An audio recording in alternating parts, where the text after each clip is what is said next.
ਅੱਗੇ ਵਧਾਂਗੇ। Telephone line ਤੇ ਸਾਡੇ ਨਾਲ ਨੇ ਸਹਿਜਪ੍ਰੀਤ ਜੀ। ਸਹਿਜਪ੍ਰੀਤ ਜੀ ਆਇਆਂ ਨੂੰ, ਸਤਿ ਸ਼੍ਰੀ ਅਕਾਲ ਜੀ। ਸਤਿ ਸ਼੍ਰੀ ਅਕਾਲ ਜੀ। ਸਤਿ ਸ਼੍ਰੀ ਅਕਾਲ ਜੀ। ਕੀ ਸੁਣਾਓਗੇ ਜੀ? ਅੱਜ ਅਸੀਂ 1984 ਦੇ ਨਾਲ ਸੰਬੰਧਿਤ ਇੱਕ ਕਵਿਸ਼ਰੀ ਪੇਸ਼ ਕਰਾਂਗੇ ਜੀ, ਪਲੀਜ਼। ਹਾਂਜੀ। ਵਾਹਿਗੁਰੂ ਜੀ ਕਾ ਖਾਲਸਾ, ਵਾਹਿਗੁਰੂ ਜੀ ਕੀ ਫਤਿਹ। ਗਲ ਵਿੱਚ ਪਿਸਟਲ, ਹੱਥ ਵਿੱਚ ਫੜਿਆ ਤੀਰ, ਡਰਾਵੇ ਵੈਰੀ ਨੂੰ। ਗਲ ਵਿੱਚ ਪਿਸਟਲ, ਹੱਥ ਵਿੱਚ ਫੜਿਆ ਤੀਰ, ਡਰਾਵੇ ਵੈਰੀ ਨੂੰ।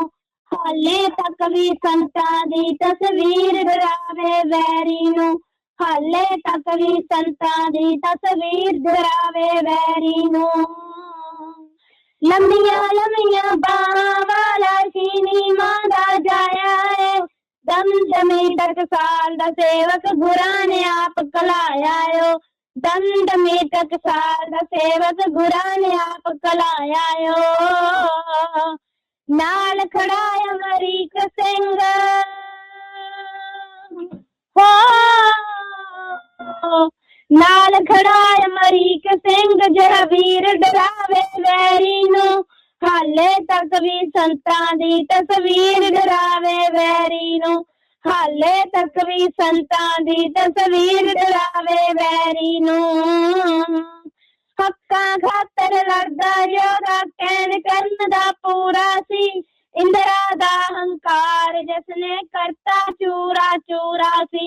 ਇੰਦਰਾ ਦਾ ਹੰਕਾਰ ਜਿਸਨੇ ਕਰਤਾ ਚੂਰਾ ਚੂਰਾ ਸੀ।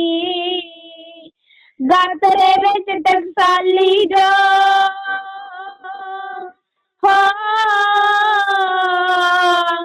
ਗਾਤਰੇ ਵਿੱਚ ਟਕਸਾਲੀ ਜੋ, ਸ਼ਮਸ਼ੀਰ ਡਰਾਵੇ ਵੈਰੀ ਨੂੰ। ਹਾਲੇ ਤੱਕ ਵੀ ਸੰਤਾਂ ਦੀ ਤਸਵੀਰ, ਡਰਾਵੇ ਵੈਰੀ ਨੂੰ। ਹਾਲੇ ਤੱਕ ਵੀ ਸੰਤਾਂ ਦੀ ਤਸਵੀਰ, ਡਰਾਵੇ ਵੈਰੀ ਨੂੰ। ਚਾਰੇ ਪਾਸੇ ਬੀੜੀਆਂ ਤੋਪਾਂ, ਬਚ ਕੇ ਨਸਿਆ ਜਾਣਾ ਨੀ। ਘਰੇ ਬਰਾੜ ਬਣਾ ਦੂ ਸੀਐਮ, ਮਰ ਕੇ ਹੱਥ ਕੁਝ ਆਉਣਾ ਨੀ। ਘਰੇ ਬਰਾੜ ਬਣਾ ਦੂ ਸੀਐਮ, ਮਰ ਕੇ ਹੱਥ ਕੁਝ ਆਉਣਾ ਨੀ। ਵੇਖ ਨਾ ਸਕੀ ਜੋ ਹੋ, ਵੇਖ ਨਾ ਸਕੀ ਜੋ ਉੱਚੀ ਪਾਕ ਜ਼ਮੀਰ, ਡਰਾਵੇ ਵੈਰੀ ਨੂੰ। ਹਾਲੇ ਤੱਕ ਵੀ ਸੰਤਾਂ ਦੀ ਤਸਵੀਰ, ਡਰਾਵੇ ਵੈਰੀ ਨੂੰ। ਹਾਲੇ ਤੱਕ ਵੀ ਸੰਤਾਂ ਦੀ ਤਸਵੀਰ, ਡਰਾਵੇ ਵੈਰੀ ਨੂੰ। ਪੋਸਟਰਾਂ ਨੂੰ ਪਾੜ ਪਾੜ ਕੇ ਆਪਣਾ ਮਨ ਬਹਿਲਾਉਂਦੇ ਨੇ। ਫੋਟੋ ਵਿੱਚੋਂ ਕਿਤੇ ਨਿਕਲ ਨਾ ਆਵੇ, ਸੋਚ ਕੇ ਕੰਬੀ ਜਾਂਦੇ ਨੇ। ਫੋਟੋ ਵਿੱਚੋਂ ਕਿਤੇ ਨਿਕਲ ਨਾ ਆਵੇ, ਸੋਚ ਕੇ ਕੰਬੀ ਜਾਂਦੇ ਨੇ। ਕੁਲਵੰਤ ਸਿਆਂ ਹੋ, ਕੁਲਵੰਤ ਸਿਆਂ ਉਹਦਾ ਪਤਲਾ ਜਿਹਾ ਸਰੀਰ, ਡਰਾਵੇ ਵੈਰੀ ਨੂੰ।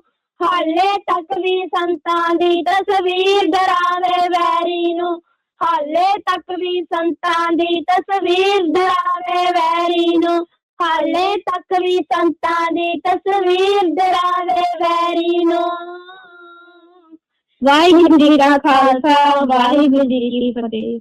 ਸਹਿਜਪ੍ਰੀਤ ਜੀ, ਪਹਿਲਾਂ ਤੇ ਬੱਚਿਓ ਸ਼ਾਨਦਾਰ, ਤੁਹਾਡੇ ਸਿਰਾਂ ਤੇ ਪਿਆਰ ਭਰਿਆ ਹੱਥ ਹੈ। ਬਹੁਤ ਆਲਾ, ਵੈਲ ਡਨ। ਬਹੁਤ ਖੂਬ। ਔਰ ਸਹਿਜ ਤੁਹਾਡੇ ਵਾਸਤੇ YouTube ਰਾਹੀਂ ਜਸਪਾਲ ਸਿੰਘ ਵਿਰਕ ਜੀ ਨੇ ਜਿਹੜੇ, ਉਹਨਾਂ ਨੇ ਵੀ ਸ਼ਾਬਾਸ਼ੀ ਔਰ ਤਬਕੀ ਭੇਜੀ ਹੈ। ਜਿੰਦੇ ਰਹੋ ਬੱਚਿਓ। ਹਰਦੇਵ ਸਿੰਘ ਉਤਾਲ ਜੀ ਨੇ ਜਿਹੜੇ, ਉਹ ਵੀ ਤੁਹਾਡੇ ਵਾਸਤੇ ਬਹੁਤ ਸਾਰੀ ਦਾਤ ਭੇਜ ਰਹੇ। Thank you. ਜਿੰਦੇ ਵਾਸਤੇ ਰਹੋ, ਇਸੇ ਤਰ੍ਹਾਂ ਸਿੱਖੀ ਨਾਲ ਜੁੜੇ ਰਹਿਣਾ। ਥੈਂਕ ਯੂ ਸੋ ਮਚ ਜੀ।